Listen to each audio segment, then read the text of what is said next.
Good afternoon, everyone. This is a audio tape, or audio recording, you can tell my age, audio tape, audio recording for the assertive conflict management skill. You've read in conflict that there are many different ways to respond to conflict, and that conflict in and of itself is neither good or bad. It truly comes down to how we approach the conflict. And of course that has to do with our choices in communication. And also the same is true if you remember listening responses. We can respond to anything, but the type of response style becomes indicative of the relationship aspect and certainly the next the next interactions. So everything kind of applies the same. So what's happening is in conflict, when we are in the state of conflict, what happens is that we don't, how can I say it? When we're in a state of conflict, we perceive ourselves at odds with one another. And it can be a real at odds, or it can be a perceived at odds. But at that moment, when it's interpersonal, we both believe we're in each other's way.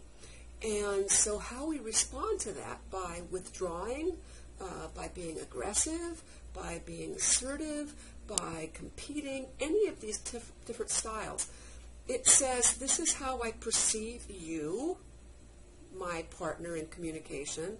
It also says, this is what I think about the conflict in general. So those two elements are always there. I hope you are realizing that.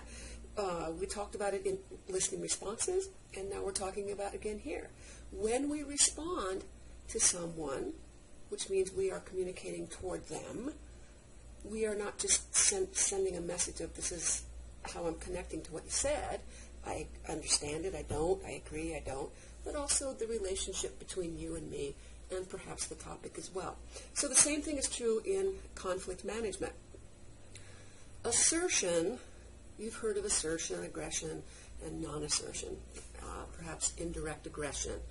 Assertion is basically saying, I have the right to express myself, how I think and how I feel, but I also need to respect your right to feel and think the way you do.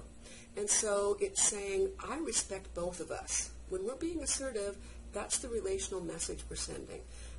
It also forces us to think things through a little differently. It gets us out of our egocentrism, which is very common in conflict because we become defensive.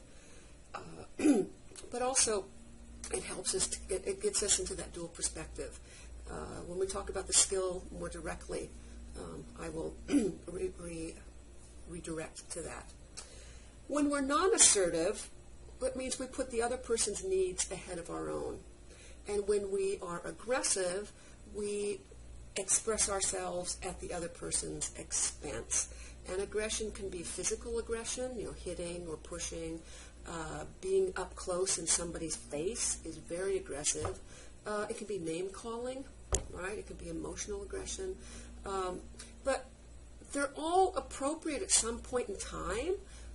If you started attacking me physically, I don't think I'd kick into an assertive response. I would either run away or fight you back, which would be, non-assertion would be running away, and also fighting back would be aggressive, and that can be okay. And there's, assertion isn't always going to work. I mean, if somebody's irrational with you, they're not going to hear what you say. But as a style, assertion forces us to think about ourselves, what do we think and feel, but also, hey, the other person has feelings as well. And so it gets us into that dual perspective that I've mentioned so many times. So this assertive model is asking us to take account of how we think and feel and presenting the issue of conflict in a way that hopefully will be productive. And so there's no guarantee if the other person wants to be aggressive back, but it's, you can only be responsible for your behaviors. You can't force anybody else's hand.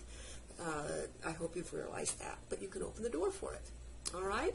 So we're going to be looking at the assertive model, and that will be the next step right? And that's coming, probably in the next 10 to 15 minutes. All right?